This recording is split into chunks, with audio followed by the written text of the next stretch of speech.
Welcome back, everyone. Before we continue with the stories, if you are new to this series, I implore you to pause the video and go back and watch the previous episodes, as it's no fun to jump straight into a series without knowing what's going on. And I suggest you go back and watch the very first episode and pay attention to the epilogue, as it may have something to do with this chapter. The link to the series playlist will be in the description of the video.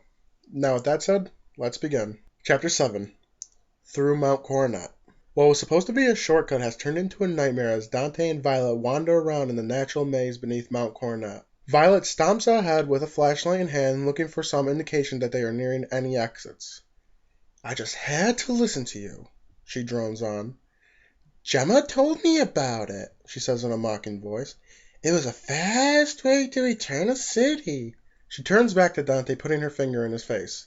"I should have just gone back to Jubilife and took 204 up through Eternal Forest." "Look, Gemma said it was a shortcut, but you had to lead the way," Dante snaps back.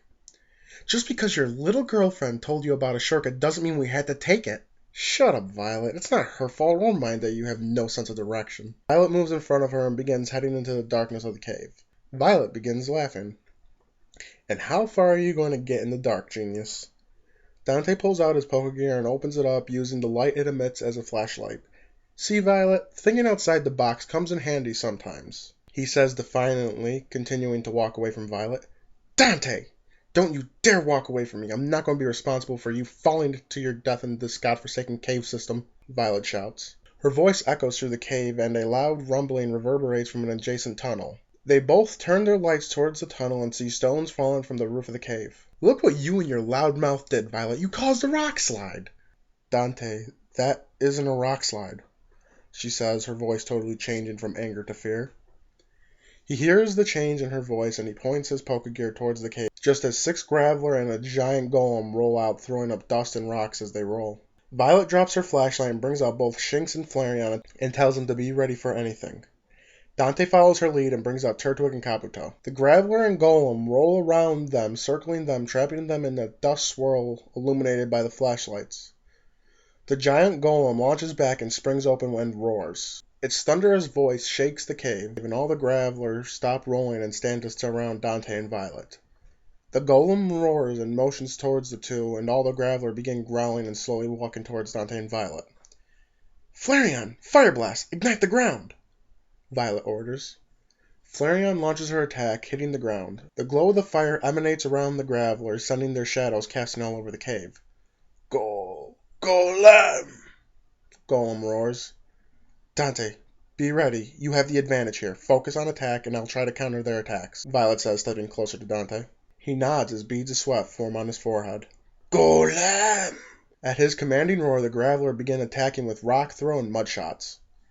"Shinx, use your electricity to break those rocks. Flareon, blast those mud shots with your fire," Violet commands as the barrage begins. Her Pokémon do their best, keeping back the attack, allowing Dante to counter. "Kabuto, hit them all with your Aqua Jet. And Turtwig, ready and use Curse." The Kabuto launches forward, cloaking itself in water, and begins slamming into every Graveler, as Turtwig cloaks itself in a dark purple aura. The Graveler that are hit by Kabuto flinch back, stopping their attacks. "Turtwig, attack with Razor Leaf," Dante commands. "Terror!" Turtwig roars with his little voice as he whips his head around, sending a torrent of leaves at the Graveler. With the boosted attack, the Razor Leafs rip through some of the Graveler, knocking out 2 of them in one hit. With their comrades falling to their backs, the Graveler turn and look at them in shock. "Golem!" the Golem roars, the anger evident in his eyes. The 4 remaining Graveler join their arms and begin roaring. The ground shakes all around the cave, and stones and stalactites begin falling from the roof of the cavern. "Dante, we have to knock them out. They're combining their magnitudes together. They will bring the cave down." "I have an idea. Use Fire Blast on Kabuto's ancient power when it's almost formed." She nods, and Dante gives the command to Kabuto, who begins forming the glowing boulders. Just as they are fully formed, Violet tells Flareon to use her attack, and the Fire Blast hits the forming stones, and the heat from the Fire Blast fuse with the ancient power and forms powerful orbs of magma. Each deadly orb launches at the 4 remaining Graveler, taking them out with an explosion of fire and stone.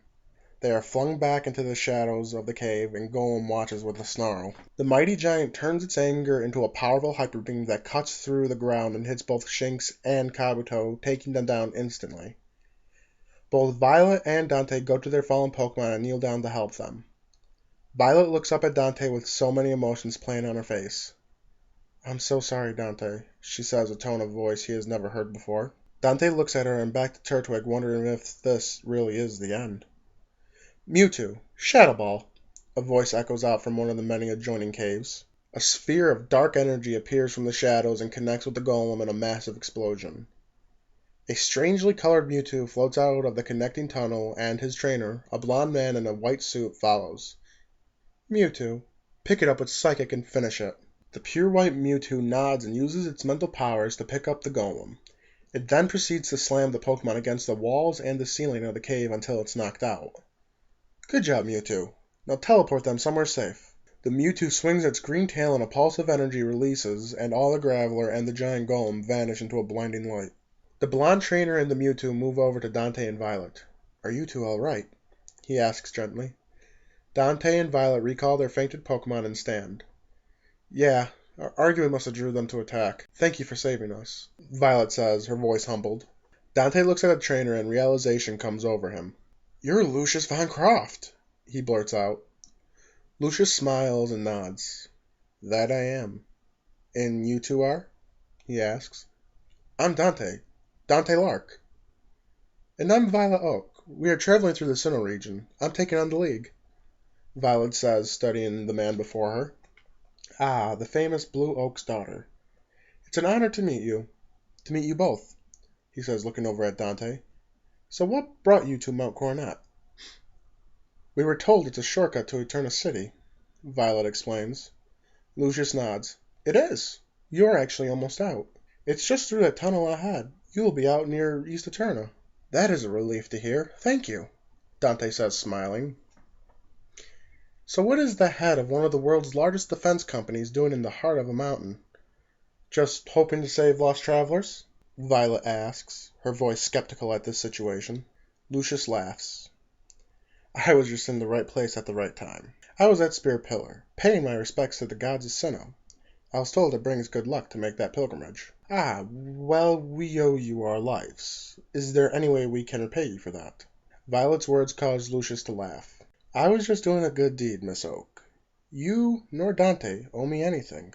Well, I don't like having people in my debt, Mr. Von Croft, Violet presses. Lucius nods and thinks. Well, my dear, I will have to give you a rain check on that. I am sure our paths will cross again, and maybe then I will have something, he says, smiling. Despite her not being happy with that answer, she accepts it, and Lucius and his mysterious Mewtwo go on their way. Once he vanishes into another tunnel, Dante lets out a sigh. A green and white Mewtwo? He says, confused and in awe. It's a shiny. Shiny Pokemon are mutations that happen in some Pokemon, causing them to be another color. They are extremely rare. And since Mewtwo is one of the rarest Pokemon in the world, that is probably the only shiny of it in the world, Violet explains and then returns flaring into her Pokeball. Let's get going, Dante. We need a long rest after this day. Dante nods and recalls Turtwig, and they both head to the tunnel Lucius pointed out to them and are soon in Eterna City. Later that night, after their Pokemon are taken care of and they have eaten, both Dante and Violet sit outside a cafe sipping on a special blend of coffee that can only be found in Eterna City. Dante, she says, placing her cup down on the saucer. I am sorry. I've been treating you like dirt. I just never had someone join me on these journeys, and it's not easy for me to accept new things. I usually run from change. Violet, Dante says with compassion, let me finish. She takes a deep breath and looks at Dante. This is really the first time he ever noticed how blue her eyes are. When my mother passed away, I ran.